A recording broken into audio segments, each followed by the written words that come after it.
南海大战上空，一道道金光自天而落，10万天兵在华日天元帅的带领之下，已经抵达了此地战局驰援。只不过天庭兵马也只能在外围活动，高手乱战之地，他们过去也只是当炮灰。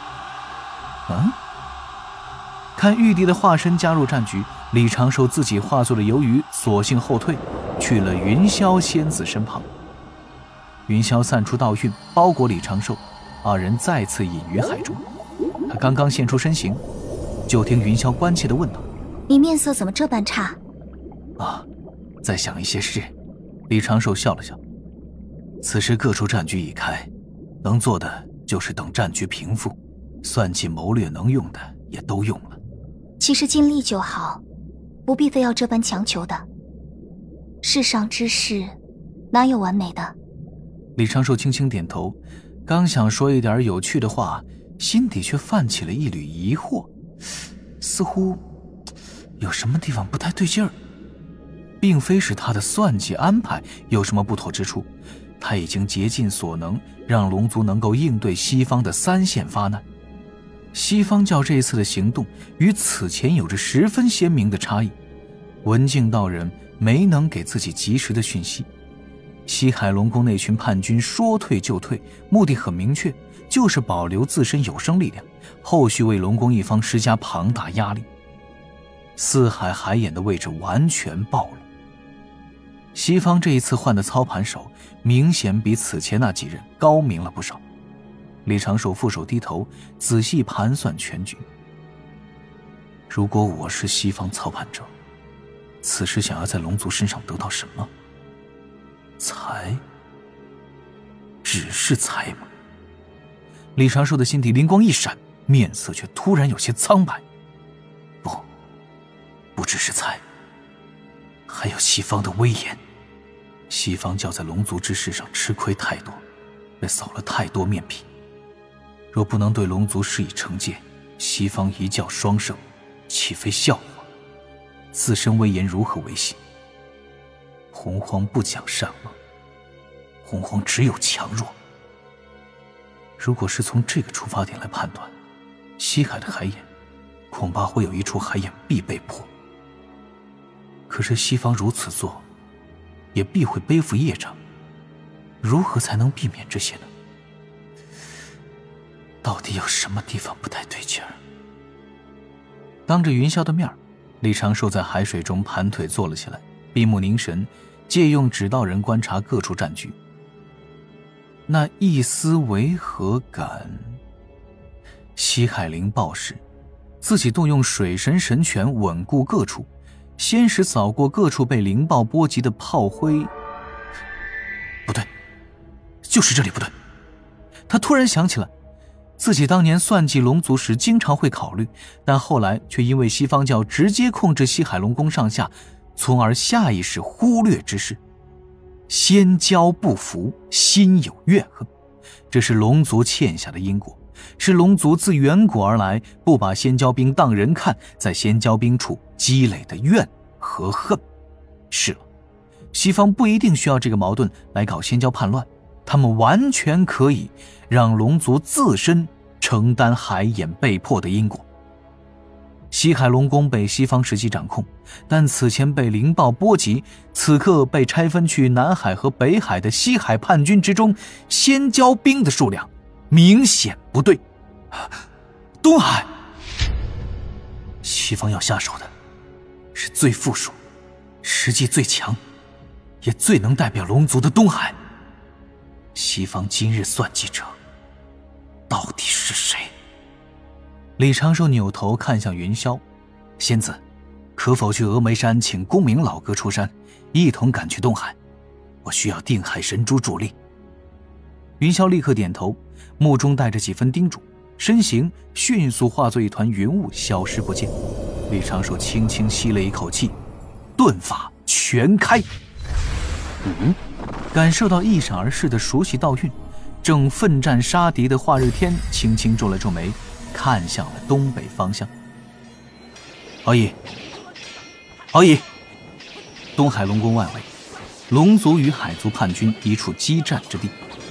数十万生灵在方圆数百万里的海域上下拥堵厮杀，在海面掀起了一层层波浪。此地不过是东海战局外围的10多处战场之一，海族叛军仿佛陷入了疯狂。龙族以仙蛟兵与虾兵蟹将建起的防线也颇感压力。敖乙就在此地，带着数百仙蛟兵精锐，在敌军从中左右奋杀。突然听到李长寿传声，敖乙身形立刻退出仙蛟兵包围中，在怀中取出了一只锦囊。锦囊打开，一只纸人在其中跳了出来，化作了一名青年道士的模样。少主哥哥。敖乙见这纸道人眉头紧皱，忙问：怎了？李长寿毫不废话，定声道：北海海眼大法师已经去了，纵龙族有损伤，海眼无恙。南海海眼对方虽然攻势强，但并无半个厉害人物，东海海眼危矣。快通知你父王，东海所有高手阵风海眼附近乾坤。敖乙明显愣了一下，动作却十分迅速地在怀中取出了一枚玉符。可他还未来得及激活玉符禁制，此地正厮杀的数十万生灵齐齐顿了一瞬，随之整片海域开始轻轻晃动，天道震动，乾坤震颤。李长寿和敖乙对视一眼，敖乙那张清秀的面容变得毫无血色。哥哥，别怕，只是第一步迟了。李长寿露出少许微笑，笑容中满是自信。也无妨，你抽调此地半数龙族高手赶去海眼支援，海眼处远古战龙不少，定能支撑一段时间。莫急，此时我已有应对之法，将我这个指道人带在身旁，我随时与你说下一步该怎么做。敖乙眼中顿时多了几分冷静，他额头犄角轻轻闪亮，一声龙吟远远荡开。正在各处砍瓜切菜的数十名龙族高手立刻转身，化作苍龙身形，朝刚刚乾坤震颤之地疾驰。李长寿的指道人已经化作了纸人模样，钻回了敖乙袖中。敖乙将此地指挥大权交给副将，随之化作青龙本体，追向前方族人。与此同时，南海与东海汇聚之地，那条在海中急窜的流光中，李长寿心底正轻叹，刚才不过是安慰敖乙的罢了，应对之法李长寿有，但此时已经来不及发挥了。这一次西方教的报复动用了西方教真正的底蕴，东海海眼处的局部力量对比，此刻想必已经失衡了。也不用想必，根据指道人此时所捕捉到的情形，局势完全脱离了龙族掌控。刚才波及了10万里的乾坤动荡过后，东海海眼附近出现了10多条裂缝，飞出了一条条缠满血气的黑鳞蛟龙。修罗秘法，血海污秽。这些蛟龙此刻源源不断涌出，根本不知有几何。而在这些黑鳞蛟龙之中，更是掺杂着一只只6臂8臂血海修罗。这还不算，在海眼附近100里之内，数百上千披着斗篷的黑影诡异现身，配合此前一直在游斗的那批最先登场的西方高手，竟开始对东海龙宫众龙反向压制。妖族、修罗族、远古凶兽，西方教阴暗面中的那些势力，此刻竟齐聚东海。见此状，李长寿心底只能是道一声：西方有高人呐！业障缠身的妖族、修罗、凶兽都以为天道所弃，便是他们承受一部分破坏海眼封印的因果，处境与此时并无区别。西方教从未承认过这些凶灵是灵山所属，今日之事也不会牵扯到西方教的身上，却又能威慑今后那些不服西方之人，顺便还能取走龙族积累。我此前是否有些小觑了西方？李长寿的心底自我反省，却发现自己并未对西方有半分小觑，反倒一直足够谨慎。就算是局势需要他站出来对西方，也会留下一条退路。这一次失控，一是因为西方本身实力够强，此刻被统合了起来；二也是西方教突然行事风格大变，从此前那般自傲自满换成了此时的狠绝果断。李长寿当真想知道，此时在背后主持这一战的西方教高人到底是哪一位？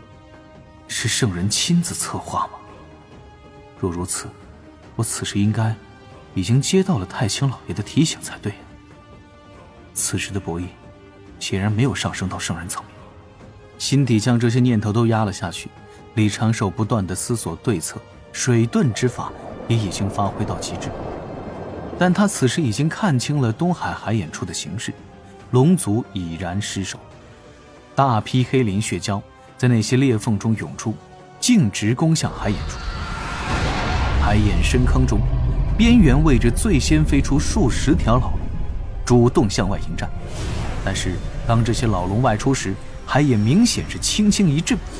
此刻堵海眼的众龙顿时承受了更大的压力。外围鏖战的众龙族高手要回援，但是修罗妖族众高手向前迎击，用前后夹击之势将龙族高手的回援彻底截断。那些远古战龙虽然实力强横，出手凶狠，可一来在海眼处不敢爆发龙力，二来那些黑鳞蛟数量当真是太多了。接战片刻，老龙们已经是被撕咬得遍体鳞伤。以多咬死象，蛟多可灭龙。黑鳞蛟身周缠绕的血气似乎也是剧毒，不断地渗入这些老龙的伤口。老龙们构起的防线几乎是顷刻就被破了，这些战龙只能够迅速后撤，又在海眼之上用自身生命本源撑开了一层厚厚的防护壁垒。此地布置的众多大阵，在此前第一波西方凶灵偷袭时已经被击破。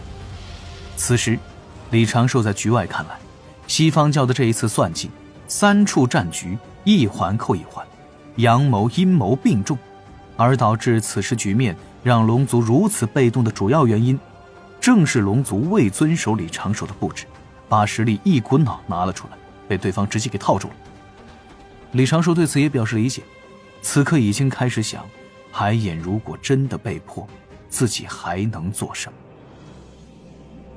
东海海眼处，一条条黑鳞蛟前赴后继，撞击撕咬，如若风雨。临时撑开的大阵眼看就要坚持不住，李长寿有些不忍继续观察此地，侧旁突然传来一声高亢的龙吟，一条苍老的青龙撞开数十道围攻他的黑影，竟在转瞬之间化作数万丈长短，庞大龙尾一扫而过，海眼上方的黑蛟瞬间被扫清了小半。龙王敖广。也正此时，一条乾坤缝隙中跳出了一道魁梧的黑影，这黑影在海水中迅速膨胀，直接化作了一头3手黑蛟，庞大的身躯竟然不逊于东海龙王，将龙王直接自海眼上方撞开，两者迅速在海底厮杀成一团。一头又一头体型庞大的黑鳞蛟出现在海眼上方，不顾一切朝着海眼冲去。李长寿仿佛听到了这些黑鳞蛟的怒吼，仿佛听到了他们无数岁月来的不甘。他们只是龙族精心挑选出的兵种，他们只是龙族的护卫，是真龙的仆从，不配拥有任何尊严。